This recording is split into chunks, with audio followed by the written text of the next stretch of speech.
Muy buenas noches. Bienvenidos a la sexta sesión de la materia de Finanzas uno y Finanzas en México para los estudiantes de la licenciatura en Administración con acentuación en Mercadotecnia. El tema de hoy es una consecuencia o una segunda parte del análisis de las razones financieras. Ya vimos en la sesión anterior las razones financieras de liquidez y de actividad. El día de hoy vamos a hablar acerca de las razones de endeudamiento y de las razones de rentabilidad y de mercado, ¿verdad? Bueno, las razones de endeudamiento. El endeudamiento, como vimos nosotros en algún momento en las materias de finanzas, pues es parte de las actividades naturales en una economía de mercado. Es decir, el endeudamiento no es síntoma de malestar financiero, es una herramienta, es una fuente de financiamiento propiamente dicho, ¿verdad? El financiamiento bien conducido, bien evaluado y pues tomado con eh, costo de capital adecuado, pues es um, un, un apalancamiento muy importante para el crecimiento de toda compañía. Para entender la importancia del endeudamiento de cada organización, pues nosotros hacemos uso de estas razones, llamadas así, razones de endeudamiento. La posición de endeudamiento de una empresa indica el monto del dinero de otras personas o dinero ajeno que se usa para generar utilidades. No es un pecado pensar que una empresa trabaja con dinero ajeno. No es una falta de eficiencia financiera, ¿sí? Es un apalancamiento. De aquí surge el concepto de apalancamiento financiero, que es el aumento del riesgo y el rendimiento mediante el uso de financiamiento de costo fijo, como el endeudamiento y las acciones preferentes. Cuanto mayor es la deuda de costo fijo que utiliza la empresa, mayores serán su riesgo y su rendimiento esperados. Bueno, aquí nos da respuesta a algunas interrogantes que tal vez tendríamos, ¿no? Entonces el endeudamiento siempre es bueno. Habría que analizarlo desde el punto de vista del riesgo y el rendimiento que vamos a obtener al obtener un financiamiento. ¿Por qué? Porque este tiene un costo y ese costo generalmente es fijo, ¿verdad? Entonces, al tener que nosotros pagar un costo de capital o un costo de financiamiento, pues tenemos que también considerar el riesgo que podemos caer en una situación donde no se pudieran cubrir esos pagos, ¿verdad? Ya no nada más pensar en los intereses, sino también en el capital. Existen dos medidas de endeudamiento. El grado de endeudamiento, que mide el monto de deuda en relación con otras cifras significativas del balance general. Una medida común del grado de endeudamiento es el índice de endeudamiento. Número dos, la capacidad de pago de deudas, que refleja la capacidad de una empresa para realizar los pagos requeridos de acuerdo con lo programado durante la vigencia de una deuda. En término pago de deudas, simplemente significa liquidar las deudas a tiempo. Los índices de cobertura miden la capacidad de la empresa para pagar ciertos costos fijos. Estamos aquí hablando ya de conceptos técnicos relacionados con las finanzas, ¿no? ¿Cuál es el grado de endeudamiento? ¿Verdad? Se mide a través de un índice, un valor, la capacidad de pago, ¿sí? Qué tan buena es la empresa para cubrir sus obligaciones contraídas? Y se mide a través de los índices de cobertura. Por lo general, se prefieren índices de cobertura altos, especialmente desde la postura de los prestamistas. Pero un índice muy alto podría indicar que la administración de la empresa es demasiado conservadora y que podría tener mayores rendimientos si solicitara más préstamos. En general, cuanto menor es el índice de cobertura de la empresa, menos posibilidades tiene de pagar sus obligaciones fijas. Si una empresa no es capaz de pagar estas obligaciones, sus acreedores solicitarán de inmediato los reembolsos correspondientes, lo que en la mayoría de los casos obligaría a una firma a declararse en quiebra en una situación extrema. Sabemos nosotros que cuando empieza a haber una dificultad en la cobertura de pagos a ciertos compromisos eh, obtenidos a través de préstamos, pues no inmediatamente se va al extremo de declarar a la empresa totalmente en bancarrota, ¿no? Sino se va evaluando el proceso en el cual esta va poco a poco cayendo en lo que se conoce como cartera vencida para los prestamistas. Entonces hay que tener cuidado antes de caer en una situación donde ya es difícil regresar. Vamos a ver cómo se mide el índice de endeudamiento. El índice de endeudamiento, dijimos, mide la proporción de los activos totales que financian los acreedores de la empresa. Cuanto mayor es el índice, mayor es el monto de dinero de otras personas que se usa para generar utilidades. Este índice se calcula dividiendo el total de pasivos entre el total de activos. ¿Sí? Si nosotros dividimos 5 entre 10, pues el índice de endeudamiento será 0.5. Si dividimos 8 entre 10, pues va a ser 0.8. Cuanto mayor es el índice, mayor es el monto de dinero de otras personas que se usa para generar utilidades. El ejemplo que les doy, si los pasivos son 5 y el total de activos es 10, pues en ese momento el índice de endeudamiento es 0.5. Pero si los pasivos aumentan a 8 y el total de activos se mantiene en 10, entonces el índice de endeudamiento aumenta a 0.8. Eso significa que el dinero de otras personas se usa para generar utilidades cada vez más. Se mide en porcentaje y cuanto más alto es este índice, mayor es el grado de endeudamiento de la empresa y mayor su apalancamiento financiero. En el caso del ejemplo que les doy sería 0.5, sería 50%, y en el segundo que que es 0.8, pues sería el 80%. La razón de cargos de interés fijo.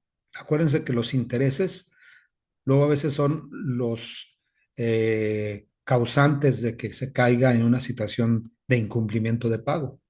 Por eso es importante también determinar la razón de cargos de interés fijo. Denominada en ocasión razón de cobertura de intereses, mide la capacidad de la empresa para realizar pagos de intereses contractuales.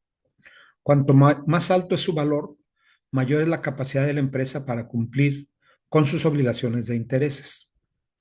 La razón de cargos de interés fijo se calcula de la siguiente manera: las utilidades antes de intereses e impuestos entre los intereses. Esa razón pues debe de ser un número mayor que uno, ¿verdad? No puede ser un número menor que uno, porque las utilidades, si no alcanzan a cubrir los intereses, pues la empresa está en una verdadera situación crítica. Por lo tanto, la razón de cargo de interés fijo, mientras más alto sea, pues mayor será la capacidad de la empresa para cumplir sus obligaciones de pago de intereses.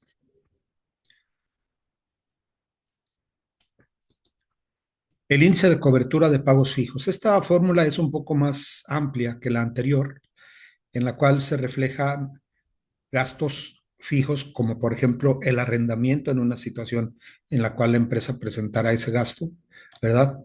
Tenemos la utilidad antes de intereses e impuestos más el arrendamiento, dividido entre los intereses más el arrendamiento, más el pago del principal, más los dividendos de acciones preferentes. Todo eso multiplicado por 1 entre 1 menos la tasa de impuestos, ¿verdad?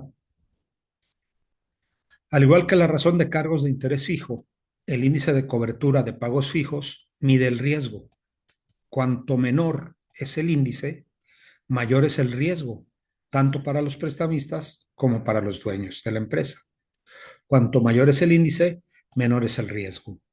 Este índice permite a las partes interesadas evaluar la capacidad de la empresa para cumplir con sus obligaciones de pagos fijos adicionales. Aquí estamos dividiendo nuevamente las utilidades antes de intereses e impuestos, ¿sí? Que es el total del recurso generado por el uso de pasivos y también por el uso de los activos, ¿no? Tenemos aquí el índice de cobertura, que mientras mayor sea, pues menor es el riesgo de incumplimiento por parte de la empresa.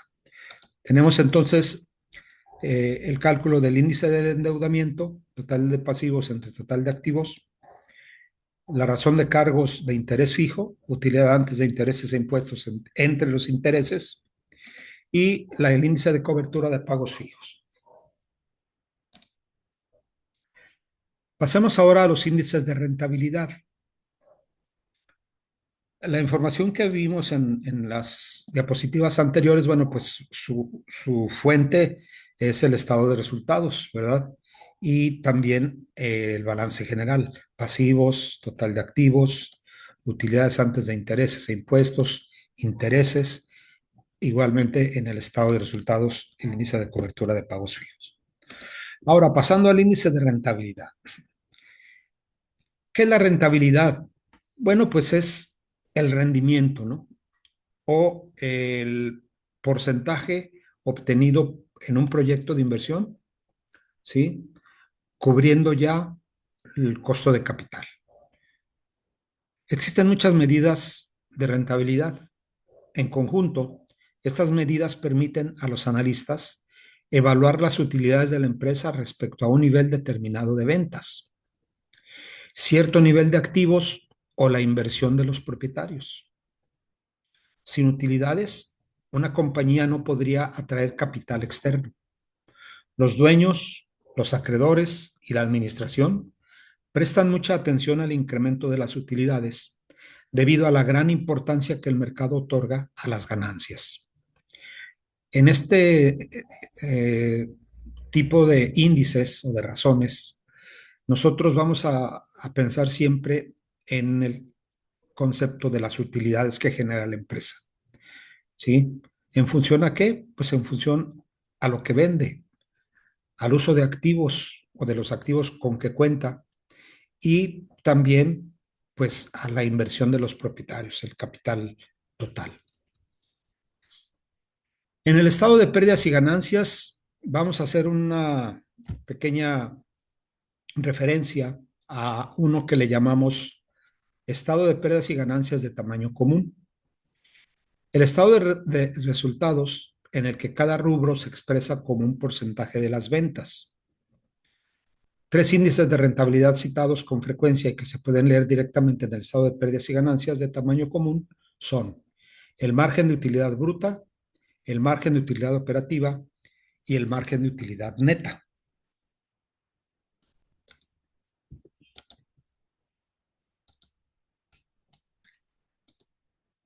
Voy a remitirme al texto.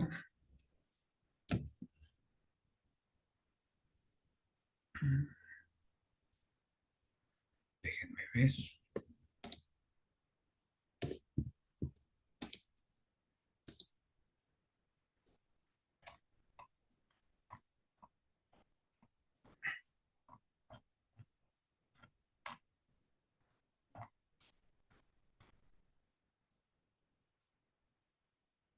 Aquí lo tenemos.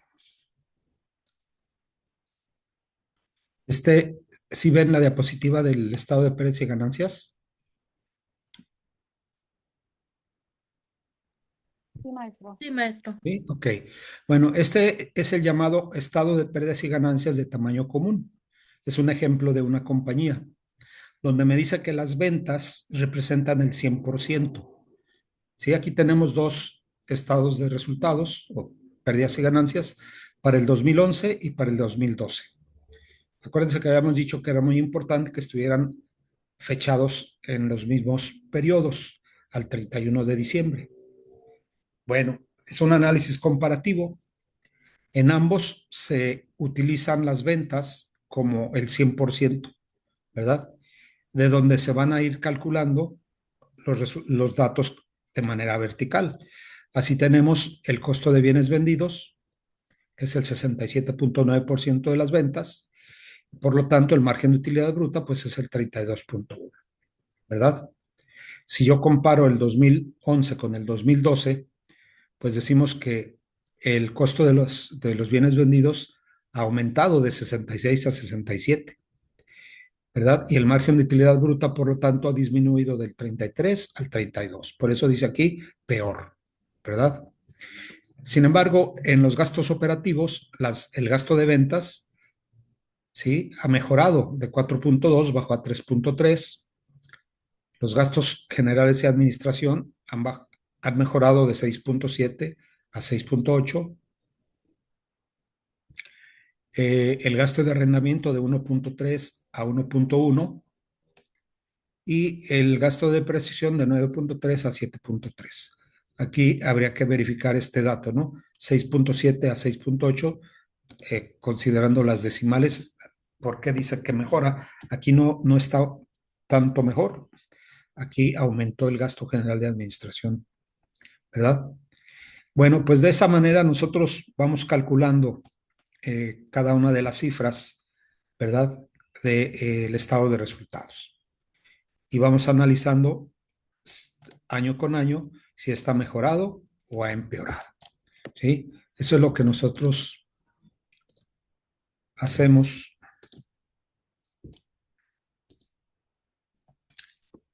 con el estado de pérdidas y ganancias de tamaño común, ¿sí? El margen de utilidad bruta, que es lo que veíamos allá, mide el porcentaje que queda de cada peso de ventas después de que la empresa pagó sus bienes. Cuanto más alto es el margen de utilidad bruta, mejor, ya que es menor el costo relativo de la mercancía vendida. El margen de utilidad bruta se calcula de la siguiente manera: ventas menos costo de ventas entre las ventas. Ventas menos costo de ventas es la utilidad bruta. Entre las ventas, pues me da el 32.1. ¿Sí? Es el ejemplo que vimos en la tabla 3.7. El margen de utilidad operativa, nosotros lo obtenemos dividiendo la utilidad operativa entre las ventas, ¿verdad? Esa utilidad operativa es la conocida como utilidades puras, ganadas por cada peso de venta, porque mide solo la utilidad ganada en las operaciones e ignora, es decir, antes de los intereses y los impuestos.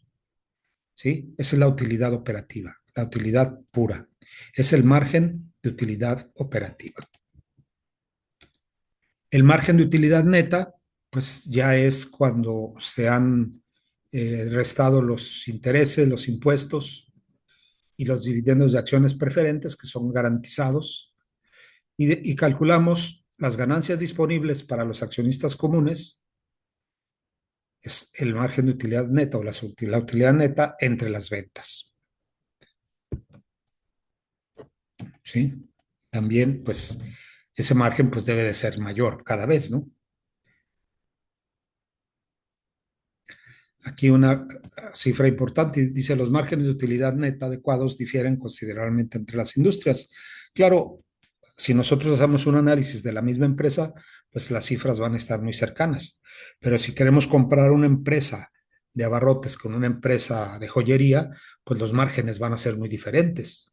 Y no podemos decir que una está mejor que la otra, ¿verdad? Un margen de utilidad neta del 1% o menos no sería raro para una tienda de abarrotes o comestibles, en tanto que un margen de utilidad neta del 10% sería bajo para una joyería, ¿sí?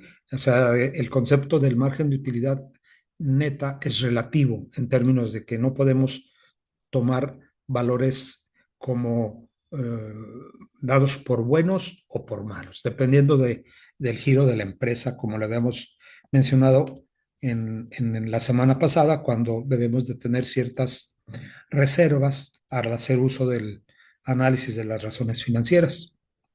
Las ganancias por acción, pues es dividir las ganancias disponibles para los accionistas comunes entre el número de acciones comunes en circulación.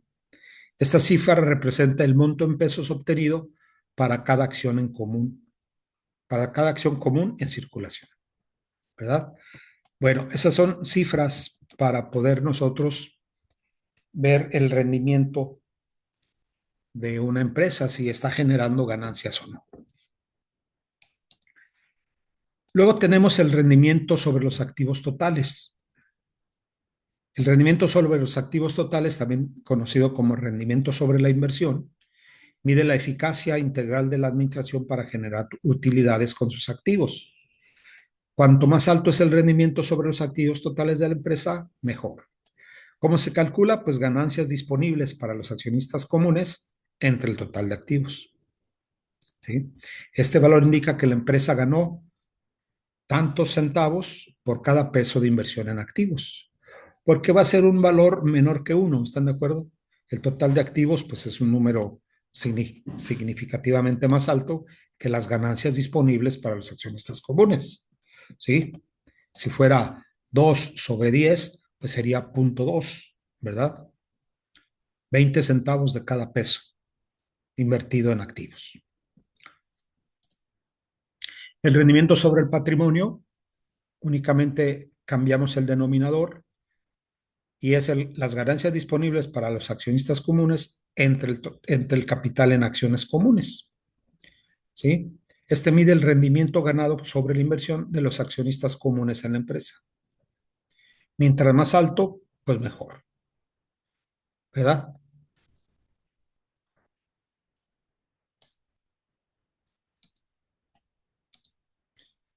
Por último, las razones de mercado.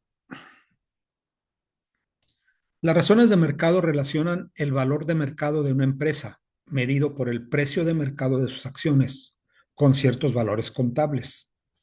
No vamos a hablar aquí del concepto en mercadotecnia que es el poder de mercado. No, no. Este es el concepto del mercado de valores. ¿Sí? Dice, las razones de mercado relacionan el valor de mercado de una empresa medido por el precio de mercado de sus acciones con ciertos valores contables. Estas razones dan una explicación muy clara sobre qué tan bien se desarrolla la empresa en cuanto al riesgo y el rendimiento. Según los inversionistas del mercado, reflejan sobre una base relativa la evaluación que hacen los accionistas comunes de todos los aspectos del desempeño pasado y futuro de la empresa. Aquí consideramos dos razones comunes de mercado, una que se centra en las ganancias y otra que toma en cuenta el valor en libros. Son dos conceptos diferentes. La relación precio-ganancias. Si vemos la fórmula, es el precio de mercado por acción común sobre las ganancias por acción. Se usa generalmente para evaluar la estimación que hacen los propietarios del valor de las acciones. La relación o razón precio-ganancias mide la cantidad que los inversionistas están dispuestos a pagar por cada peso de las ganancias de una empresa. El nivel de esta razón indica el grado de confianza que los inversionistas tienen en el desempeño futuro de la empresa. Cuanto mayor sea la relación precio-ganancia, mayor será la confianza de los inversionistas. El precio de mercado por acción, pues es no el que aparece en los libros al momento de la emisión, sino como está cotizándose fuera, es decir, en el mercado de valores. Mientras mayor sea este precio y dividido sobre las ganancias por acción y ese valor cada vez sea mayor, pues eso significa que existe más confianza entre los inversionistas de que la empresa está haciendo las cosas bien.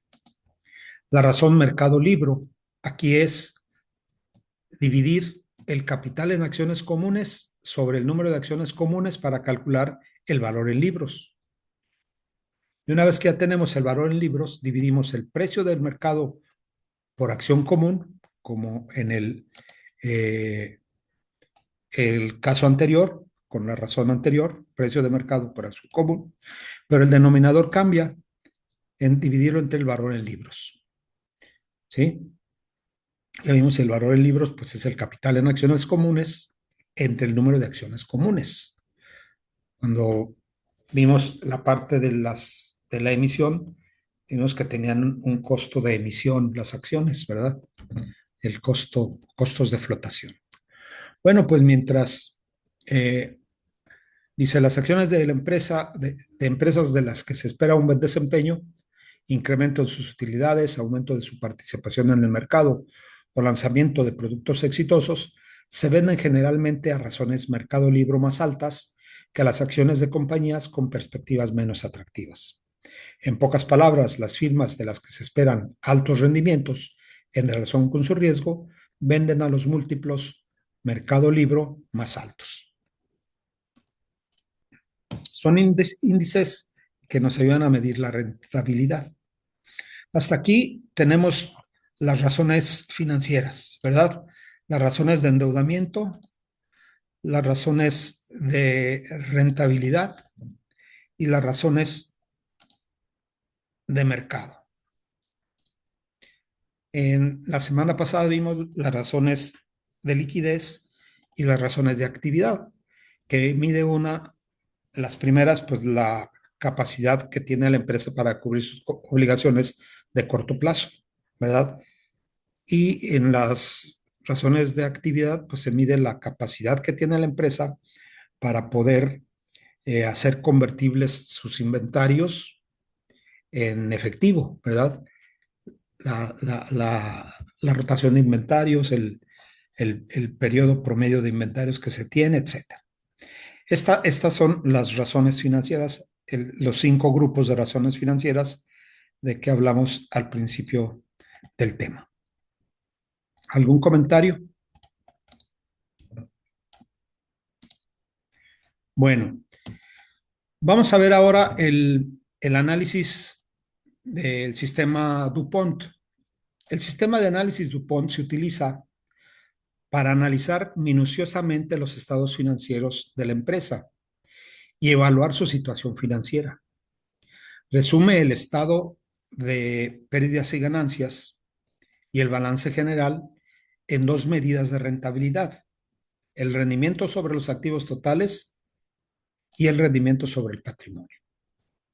Relaciona primero el margen de utilidad neta, que mide la rentabilidad de las ventas de la empresa, con la rotación de activos totales, la cual indica la eficiencia con la que la compañía ha utilizado sus activos para generar ventas. En la fórmula DuPont, el producto de estas 2 razones da como resultado el rendimiento sobre los activos totales, RSA. El segundo paso del sistema DuPont emplea la fórmula modificada. Esta fórmula relaciona el rendimiento sobre los activos totales de la empresa con su rendimiento sobre el patrimonio, RSP. Este último se calcula al multiplicar el rendimiento sobre los activos totales por el multiplicador del apalancamiento financiero, que es la razón entre los activos totales de la empresa y su capital en acciones comunes, RSP. Bueno, aquí hay un resumen de lo que es el método de análisis DuPont. Voy a regresar al libro de texto para ver un ejemplo. Nos quedan 10 minutos, lo vemos, yo creo, con calma, claro que sí.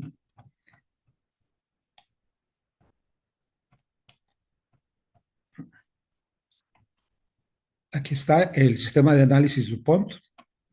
En la página 83 viene desglosado el sistema, ¿verdad? Para que ustedes lo puedan analizar con calma ahí en su casa. Tenemos, ¿qué es este? Pues el estado de resultados, si lo ven, y el balance general acá abajo, ¿verdad? Estado de resultados o estado de pérdidas y ganancias, ventas, costo de ventas, gastos operativos, gasto por intereses, impuestos, dividendos de acciones preferentes. Y luego tenemos del balance general los activos corrientes, los activos fijos netos, los pasivos corrientes y la deuda a largo plazo. ¿Cómo calculamos o cómo hacemos el análisis DuPont? Viene muy gráfico explicado aquí. Las ganancias disponibles para los accionistas comunes, bueno, pues es ventas menos costo de ventas, menos gastos operativos, menos gastos por intereses, menos los impuestos, menos los dividendos y me da esas ganancias. Las divido entre las ventas y el resultado me da el margen de utilidad neta. En este caso, 7.2. Para calcular el rendimiento sobre los activos, RSA, yo necesito, ¿verdad? Eh, la rotación de activos totales. Para calcularlo a través de los activos corrientes y los activos fijos netos, me da el total de activos.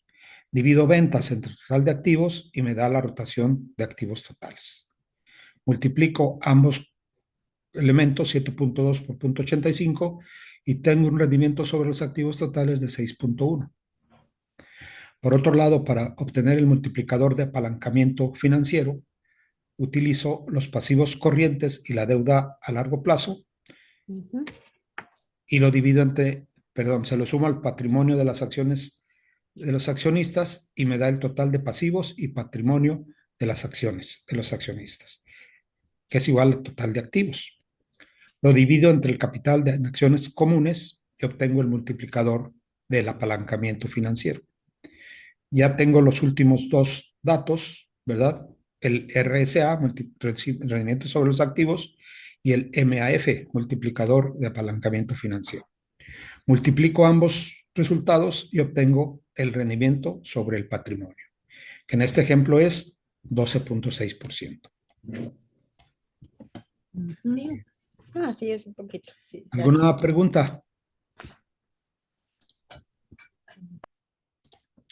Bueno, ahí está.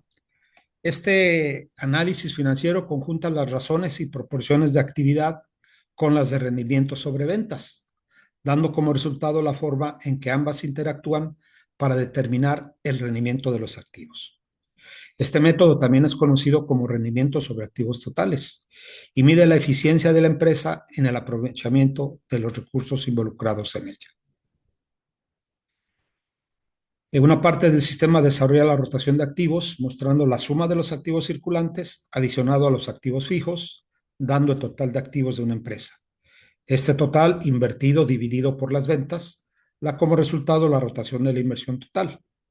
Es equivalente a la rotación de activo total respecto de las ventas. Por otra parte, el sistema muestra la utilidad sobre ventas después de impuestos. Las utilidades netas divididas entre las ventas es el margen de utilidad sobre las ventas. Cuando la rotación de los activos se multiplica por el rendimiento de las ventas, da como resultado el rendimiento sobre la inversión, que es el ROI. Bueno.